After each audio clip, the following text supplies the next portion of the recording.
Hey guys, so this is the latest leg workout. A couple days ago I had, for the most part, pretty standard stuff that I normally do: squats, leg press, deadlifts, leg curls, calf raises, and a few other back stuff that I don't think I actually recorded or anything, but I did throw in some lat pull downs, I think, at the end. Um, as usual, I just started out with 135 to warm up, and then 225 for five.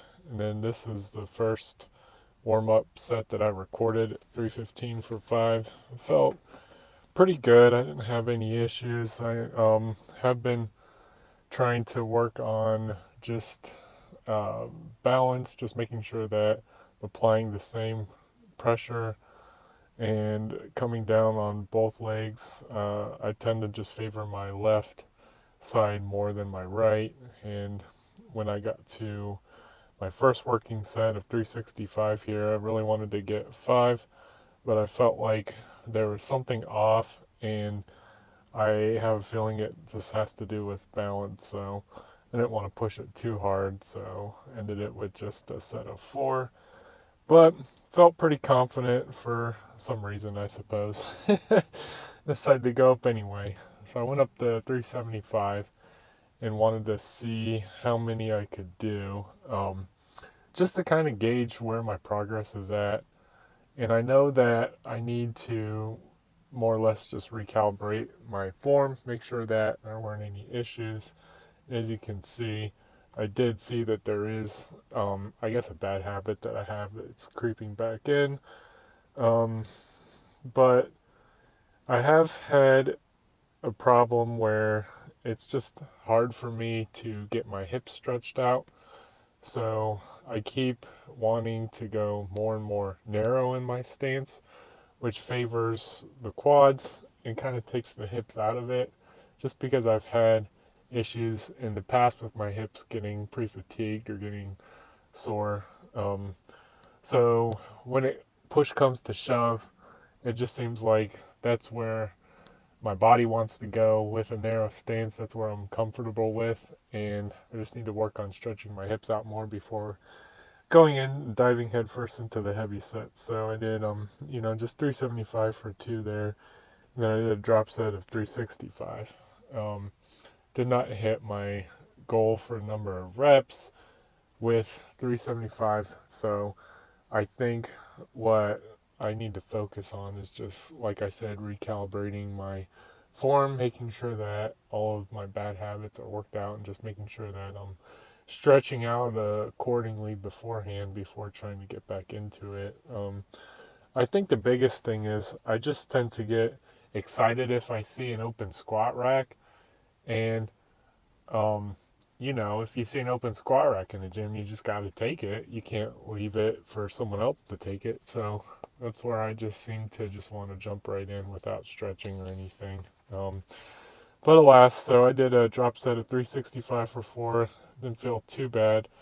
And then this is my final set, 315 for, I believe, eight.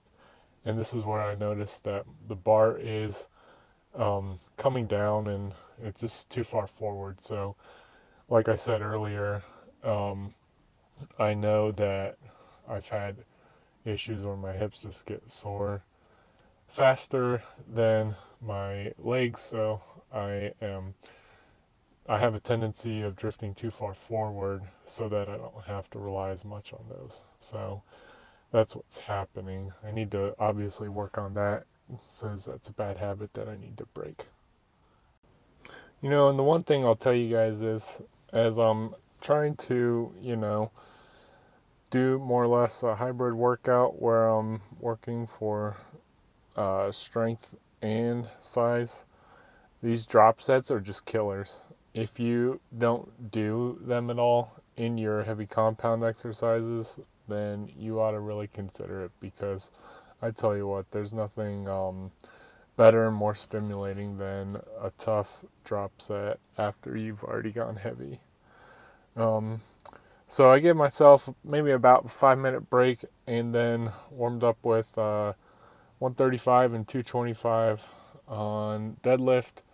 This is, I think, my first warm-up set with 315. Felt pretty good. I didn't feel like I had any issues.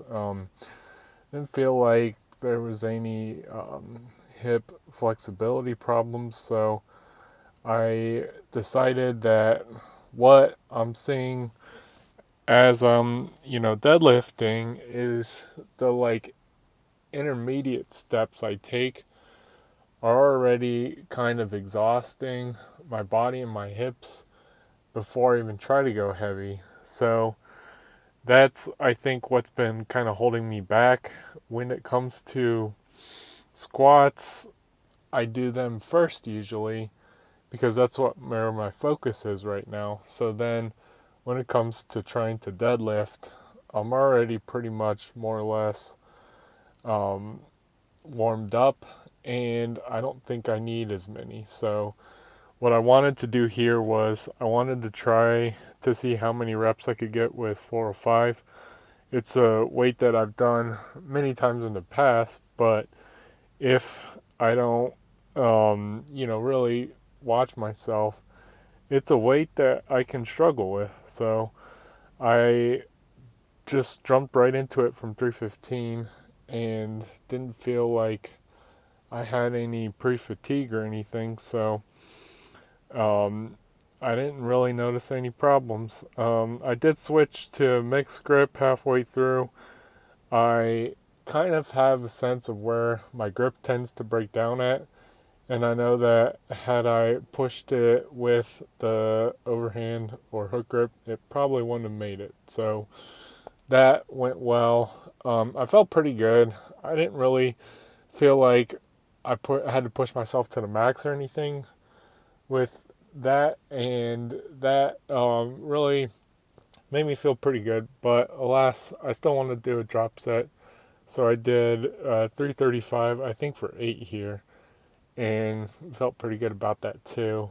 Um, this is, I think, the first real workout where I didn't feel like there was anything holding me back in my deadlifts. I didn't feel like my grip was struggling. I didn't feel like my hips were sore. I didn't feel like my lower back was having any issues. It just felt like it was weight that I was comfortable with. And I feel like it all goes back to understanding where your body is, knowing that you're already warmed up, that you don't need to, do as many sets to get to where you need to go, and just realizing that you have limitations just like anyone else. You don't need to sit there and bang out warm up set after warm up set and try to kill yourself, especially with deadlifts. They take so much out of you. I feel like it's the one exercise that you can get away with doing really low like volume per se, and you can get really good benefit from it. All right, so after that drop set of 335, I went into leg press.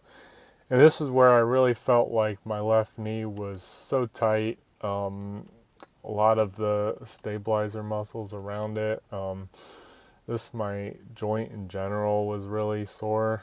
Um, but of course, I just kept, kept going for it. I did allow myself to take a little bit of a longer break in between these sets. 5 plates felt pretty good, and then as soon as I got into 6 plates and 6 1/4, I definitely felt like I was pushing myself a little too much, so allowed myself to take a little bit more of a break. Um, but 5 plates felt pretty good. I was already like pretty warmed up by that point, so went up to 6 plates and got 7.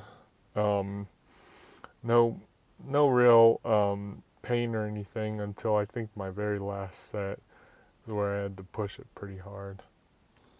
But when it comes to overall leg volume, I don't think you can really find anything that can beat the leg press, because in terms of trying to work for strength and size, um, the squat you can kind of get tired pretty easily. So this is where you can really just hit your quads really effectively without worrying about any other body part being, you know, sore or giving out beforehand. So I have to say that my favorite leg exercise is definitely squat, but as far as really just targeting the quads and getting a um, really good workout and really building the quads and pushing them to the max, I don't feel like you can really compare anything else. I know a lot of bodybuilders nowadays do hack squats, and I feel like they're beneficial in a lot of aspects, but um, the combination of squats and leg press, I feel like they've really served me well in the past couple years. So can't say that I'm like up to changing it at any point in time soon. And I think I actually missed recording the final set, but um, I definitely did one more and called it a day after that. Right after leg press, I went into leg curls. I feel like I have a good system where I'll hit the quads and a lot of the anterior muscles, and then I'll switch to the posterior chain. So I'm not necessarily hitting the same muscle groups over and over again. And that's really how a lot of these kind of marathon gym sessions I'm able to go for so long, because I go back and forth. And oh, here we go. I did record the last one. That's right. So this is where I remember now. I felt like I was pushing myself a little too hard, so I wanted to give myself a little bit of a break. So going back and forth between leg press and leg curls, or doing squats first and then deadlifts and then leg press and then leg curls, you're able to maintain the same level of intensity while giving your muscles a little bit of a break in between each exercise. So you're able to kind of get um, a good mix of exercises and also maintain the a moderate level of intensity throughout the workout. Um, and towards the end, I do feel like I need to give myself a little more rest sometimes in between sets, but that's where having a good exercise selection and having a good um, routine comes in handy, because last thing you want to do is try to do a heavy hitter like heavy squats or heavy deadlifts when you're already exhausted, because the last thing you want to do is have your form break down on a exercise like deadlifts, for example, where you can really hurt yourself. So hitting those big compound exercises in the beginning while you're fresh, while you're focused, while you still have most of your, you know, energy left over, is really going to come in handy. Some of the exercises you do later on in a workout like this, when you're hitting like an hour and a half or so, the machines you are using, you don't have to worry as much about your form breaking down, because there's only one plane of movement. With leg curls, for example, you can't really break down your form, because there's only one way to move one way to move the weight. Um, so after that, I felt like my legs definitely needed a break. So I went and did some T-bar rows. As you can see, the gym's still under renovation, I guess you could say. I started out with 3 plates. That felt pretty good as a warm-up set. So I went right into 3 1/4, and that felt pretty good too. Just trying to, on this exercise, really work on getting a good range of motion, making sure I'm controlling the weight throughout the movement, not cheating as much, because T-bar row is an exercise where it is kind of easy sometimes to cheat the workout or cheat the movement. And it's one of those things where it's kind of designed so that you aren't really able to cheat. And here too, I realized at this point that um, I already hit my back pretty good, so I decided to just stay at 3 1/4 here and just keep working on it and really just getting a good range of motion and controlling the weight. And then I think after this, I did, seated calf raises, and I think at that, it's pretty much the end of the workout. If you guys, have any questions, feel free to reach out. But that's the leg workout, and after that, we called it a day. Thanks, guys. Bye.